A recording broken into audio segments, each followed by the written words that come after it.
Hello everyone.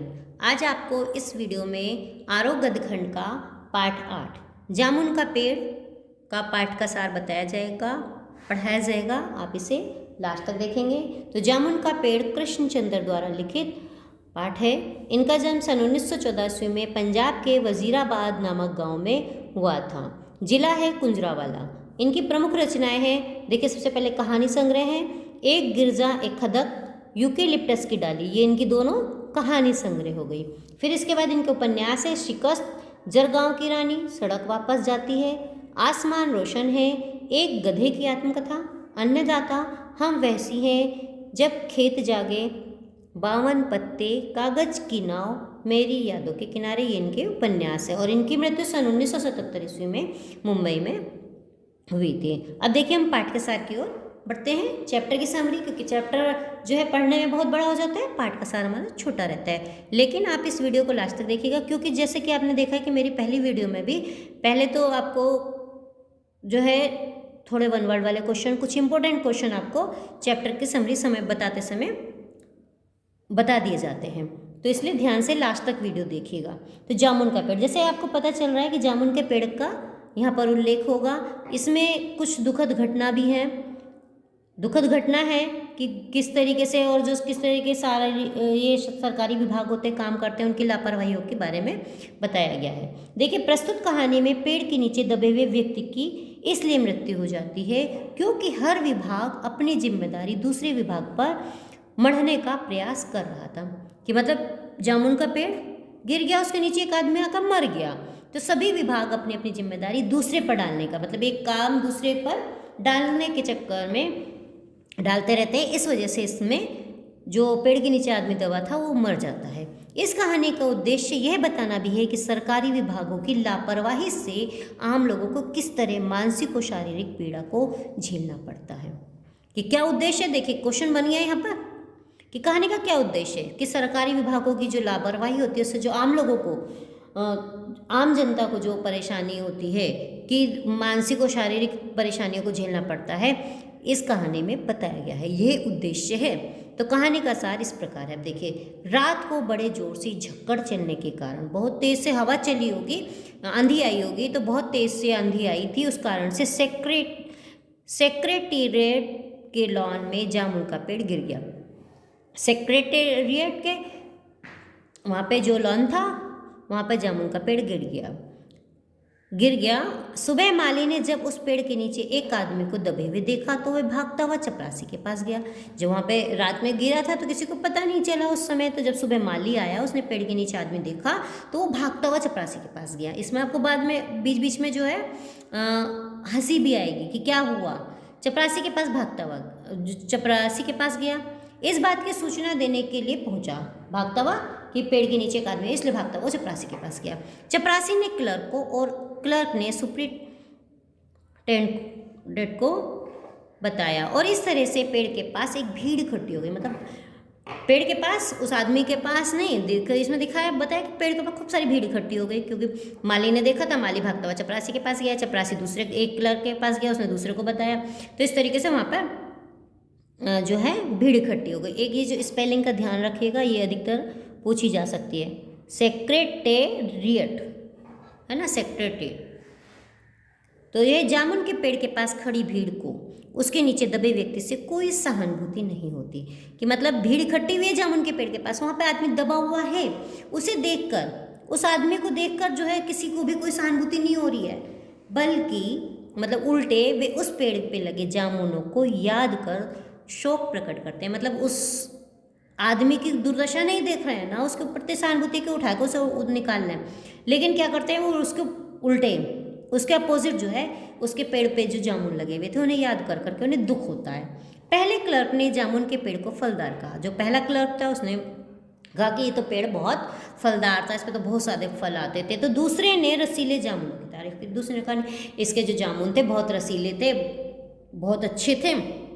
तीसरे clerk ने को उस दबे हुए व्यक्ति से कोई सहानुभूति नहीं थी, उसे तो जामुन के उन रसीले फलों की याद सता रही थी। मतलब जो तीसरा क्लर्क था उसे भी जो है दबा हुए व्यक्ति था उससे सहानुभूति थी, उसे तो बल्कि वो जामुन जो रसीले फल याद आ रहे थे उस पेड़ के, कि जिन्हें वे अपनी झोली में भरकर अपने बच्चों तक ले जाता था, वो भर के अपने घर ले जाता था, उसे वो याद आ रहे थे। जामुन के पेड़ के नीचे दबे हुए व्यक्ति को निकालने के लिए माली ने पेड़ को हटाने का सुझाव दिया। किसे सहानुभूति हुई? माली को, कि माली को फिर भी लगा कि भाई जामुन के पेड़ के नीचे दबा हुए व्यक्ति है, इसे निकालने की कोशिश की जाए कि पेड़ को हटा के इसे निकाल दिया जाए। पर इस सुझाव पर सुस्त, आलसी, कामचोर और मोटा चपरासी बोला कि पेड़ का तना बहुत मोटा और वजनी है। माली ने सुझाव दिया था, लेकिन जो सुस्त, आलसी और कामचोर और मोटा चपरासी था, उसने कहा तो बहुत मोटा है और भारी है, इसे तो हटाना बहुत मुश्किल है। फिर उसके बाद देखिए, वह पेड़ कृषि विभाग के अंतर्गत था। पेड़ किसके अंतर्गत था? कृषि विभाग के अंतर्गत था। परंतु फलदार होने के कारण जामुन के पेड़ का मामला हॉर्टिकल्चर विभाग को भेज दिया। तो जब उसने तो मना कर दिया था, उसके बाद जो है, जो क्लर्क वगैरह थे और लोग थे, उन्होंने कहा ये तो पेड़ जो है हम नहीं काट सकते, ये तो कृषि विभाग के अंतर्गत है। और लेकिन जो है ये जामुन का पेड़ फलदार था, इसलिए अभी वो कृषि विभाग में भी ना होकर हॉर्टिकल्चर विभाग में है, तो वहाँ भेज दिया गया।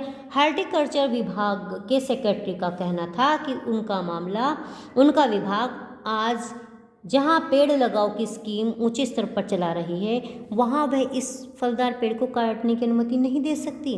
जो हॉर्टिकल्चर विभाग था वो कहने लगा कि जो सेक्रेटरी था उसने कहा कि आज जहाँ पर है पेड़ लगाओ की स्कीम चल रही है, वहाँ पर हमें इस पेड़ को काटने की अनुमति कैसे दे दें? तो वो हम अनुमति नहीं दे सकते, तो उसने मना कर दिया। माली को पेड़ के नीचे दबे हुए व्यक्ति से सहानुभूति थी। माली ने तो पहले भी कहा था, तो उसे सहानुभूति थी। वह उसे रोज़ खाना खिला दिया करता था और उसकी फाइल की प्रगति के बारे में जानकारी दे दिया करता था। जो फाइल उसकी जैसे जैसे आगे बढ़ रही है, जिस तरीके से उस पर काम हो रहा था, उसके बारे में भी उसे जानकारी देता रहता था और खाना खिला देता था। ऐसे में उस दबे हुए आदमी के मुंह से शायरी निकल पड़ी। तो ऐसे ही अचानक उसके मुंह से शायरी निकल गई। उसके बाद सारे में यह अफवाह फैल गई कि दबा हुआ व्यक्ति शायर है। जैसे माली उसे खाना खिला रहा होगा, कुछ बात हो रही होगी, तो उसके मुंह से शायरी निकल गई। तो उसने कहा क्या तुम शायर हो? तो उसने कहा, गर्दन हिला दी कि हाँ भाई मैं तो शायर हूँ।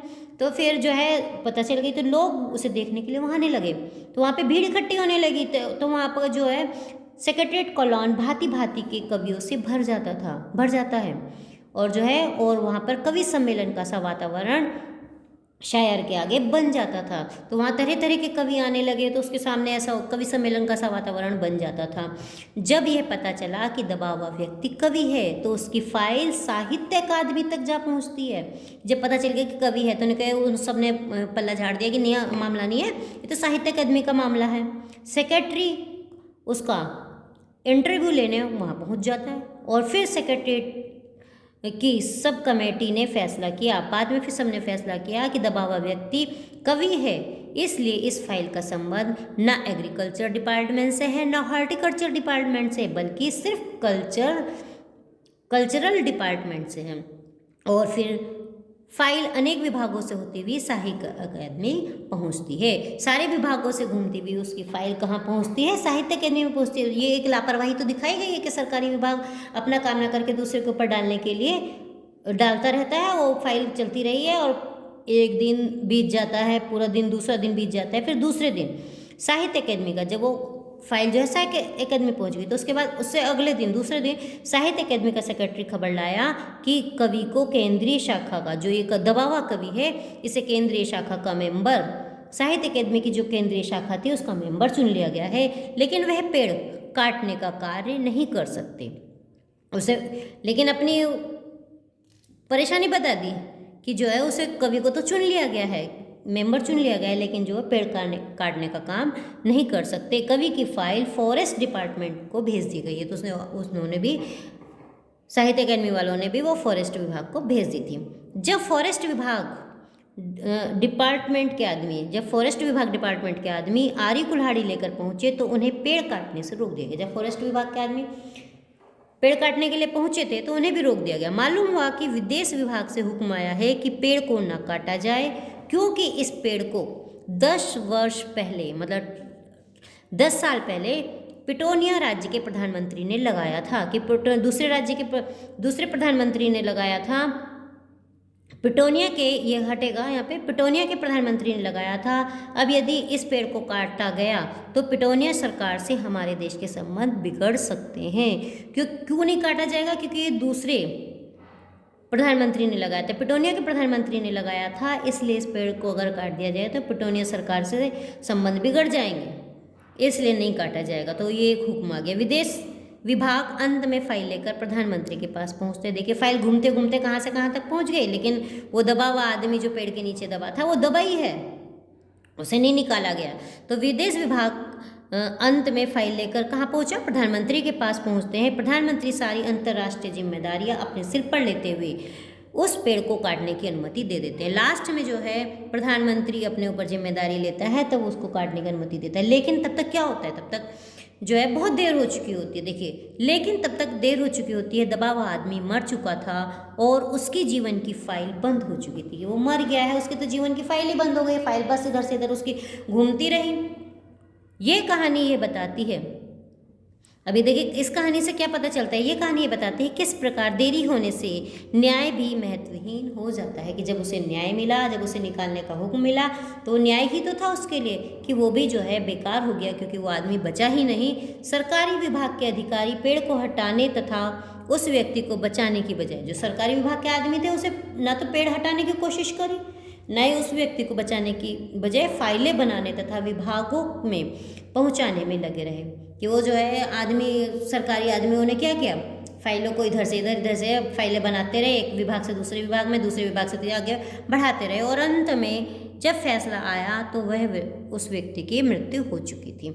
अब देखिए आपको जो इसका पाठ का सार बताया गया, इसमें से कुछ इंपॉर्टेंट क्वेश्चन, कुछ वन वर्ड के क्वेश्चन आपको बताए गए हैं, कि कुछ जो है खास चीज़ें होती हैं वो आपको बताई गई हैं। तो वीडियो को आप अंत करें और इसे लाइक भी करें।